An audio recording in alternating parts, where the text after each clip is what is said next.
ఆపదామపహర్తారం దాతారం సర్వసంపదాం లోకాభిరామం శ్రీరామం భూయో భూయో నమామ్యహం. దశరథుని ఆజ్ఞానుసారం సుమంత్రుడు రాముణ్ణి రాజు వద్దకు తీసుకెళ్లడానికి వచ్చాడు. రాముడు చక్కని గుర్రాలు కట్టబడిన వెండి రథంలో బయలుదేరాడు. ధ్వజ పతాకాలతో సుగంధభరితమైన ధూపాలతో పరిమళిస్తున్న ఆ రాజమార్గాన్ని ప్రవేశించాడు. అక్కడున్న అంగళ్లలో పట్టువస్త్రాలు, రంధ్రాలు వేయని మంచి ముత్యాలు, స్వచ్ఛమైన స్ఫటికాలు, అనేక రకాల తినుబండారాలు, పూలు, ఉత్తమమైన చందనాలు అమ్ముతున్నారు. ఆ రాజమార్గంలో మిత్రులు, వృద్ధులు రామునితో, రామా, నీవు పట్టాభిషిక్తుడవై మీ తాత ముత్తాతలలాగా మమ్మల్ని పాలించు.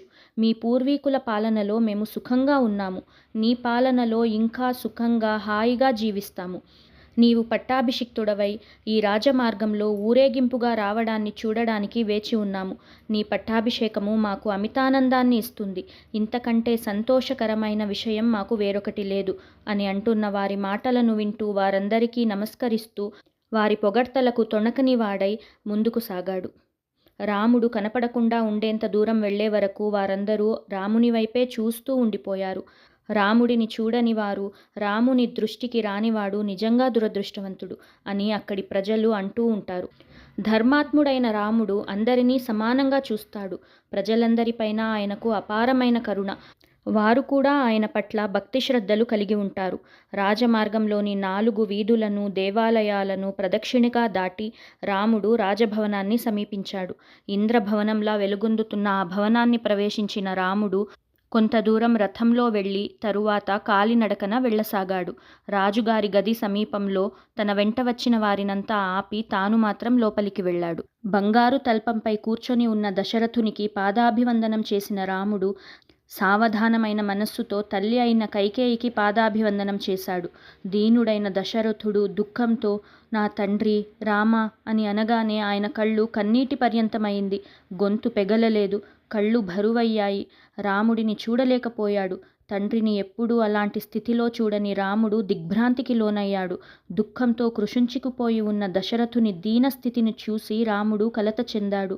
ఎప్పుడూ తండ్రి క్షేమం గురించి ఆలోచించే రాముడు దశరథుని ఈ స్థితిని చూసి తనలో తాను, నాన్నగారు నన్ను చూసి కూడా మాట్లాడకపోవడానికి కారణమేమై ఉంటుంది? కోపంతో ఉన్నప్పుడు కూడా నన్ను చూస్తే సంతోషపడేవాడు. అలాంటిది ఈరోజు నన్ను చూసి అపారమైన దుఃఖానికి లోనవుతున్నాడెందుకు అని ఆలోచిస్తూ దుఃఖించాడు. దీనుడై కైకేయికి నమస్కరించి ఆమెతో, అమ్మా, నాన్నగారు నాపై కోపంగా ఉన్నారెందుకు? నా వల్ల ఏదైనా పొరపాటు జరిగిందా? నాతో ఎందుకు మాట్లాడడం లేదు? ఆయన ఈ స్థితికి కారణమేమిటి? ఆయన ఆరోగ్యానికి ఏదైనా తొందర కలిగిందా? భరతునికి కానీ శత్రుఘ్నునికి కానీ ఏదైనా కష్టం కలిగిందా? దేవి, నీవు పరుషంగా మాట్లాడి నా తండ్రిని నొప్పించలేదు కదా? ముందెప్పుడూ లేని విధంగా నాన్నగారు ప్రవర్తించడానికి కారణమేమిటి? నాకు చాలా బాధగా ఉంది. ఈ స్థితికి కారణమేమిటో తెలియచేయండి అని అర్థిస్తున్న రాముని మాటలు విన్న కైకేయి తన తప్పును కప్పిపుచ్చుకుంటూ తనకు అనుకూలంగా కళ్ళబొల్లి మాటలాడసాగింది. ఓ రామా, మీ తండ్రి గారికి నీపైన కోపమేమీ లేదు. శారీరకంగా, మానసికంగా దృఢంగా ఉన్నారు.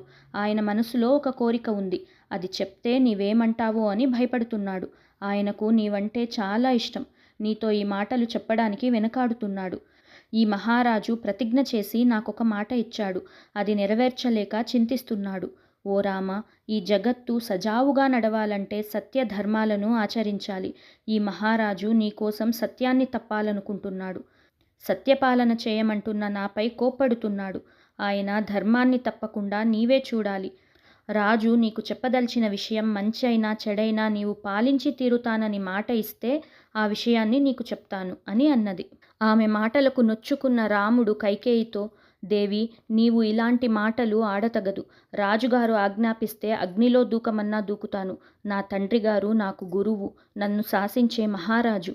ఎప్పుడూ నా మంచే కోరేవాడు. ఆయన ఆదేశిస్తే విషాన్ని తాగమన్నా తాగుతాను, సముద్రంలో పడమన్నా పడుతాను. దేవి, రాజుగారి కోరిక ఏమిటో తెలుపు, తప్పకుండా పాటిస్తాను. సత్యసంధుడైన రాముడు ఆడిన మాట తప్పడని తెలిసిన కైకేయికి సంతోషం కలిగింది. అధర్మం చేయడానికి సిద్ధపడిన కైకేయి కఠువుగా రామునితో, ఓ రఘురామ, పూర్వం దేవాసుర యుద్ధంలో శత్రువుల యొక్క బాణాలకు గాయపడ్డ రాజును నేను రక్షించాను. అందుకు ప్రతిగా రాజుగారు నాకు 2 వరాలను ఇస్తానని ఆయన ధనుర్బాణాలపైన ప్రమాణం చేశాడు. అందుకని భరతునికి పట్టాభిషేకం చేయడం, 14 ఏళ్ళు నీవు దండకారణ్యానికి వెళ్ళడం అనే 2 వరాలను కోరుకున్నాను. ఓ నరశ్రేష్ఠ, నీవు తండ్రిగారి మాటలను నిలబెట్టదలిస్తే ఆడిన మాట తప్పని వాడై రాజుగారి ప్రతిజ్ఞ మేరకు నీవు అడవులకు వెళ్ళాలి. పట్టాభిషేకానికి సమకూర్చిన సామగ్రితో భరతునికి రాజ్యాభిషేకం జరగాలి. నీకు జరగవలసిన పట్టాభిషేకాన్ని విడిచిపెట్టి జటాధారివై 14 ఏళ్ళు దండకారణ్యంలో ఉండు. సకల సంపదలతో చతురంగ బలంతో సురక్షితంగా ఉన్న ఈ కోసల రాజ్యాన్ని భరతుడు పాలించాలి. ఈ 2 వరాలను ఇచ్చిన కారణంగా నీ మీద ప్రేమతో నీ తండ్రి శోకిస్తున్నాడు. వాడిపోయిన ముఖంతో నీ వైపు చూడలేకపోతున్నాడు అని మాట్లాడుతున్న కైకేయి మాటలను వింటున్న దశరథుడు రామునికి కలుగుతున్న ఆపదను తలుచుకుంటూ మరింత కుమిలిపోయాడు. వాల్మీకి మహర్షిచే విరచితమైన రామాయణ మహాకావ్యంలోని అయోధ్యకాండలోని 17 మరియు 18వ సర్గ సంపూర్ణమైంది. హనుమదంతర్గత శ్రీరామార్పణమస్తు. ఎత్ర ఎత్ర రఘునాథకీర్తనం తత్ర తత్ర కృతమస్తకాంజలిం బాష్పవారి పరిపూర్ణలోచనం మారుతిం నమత రాక్షసాంతకం. మన జీవనానికి దారిదీపమైన రామాయణంలోని తదుపరి విషయాలను తెలుసుకోవడానికి మళ్ళీ కలుద్దాం. జై శ్రీరామ్.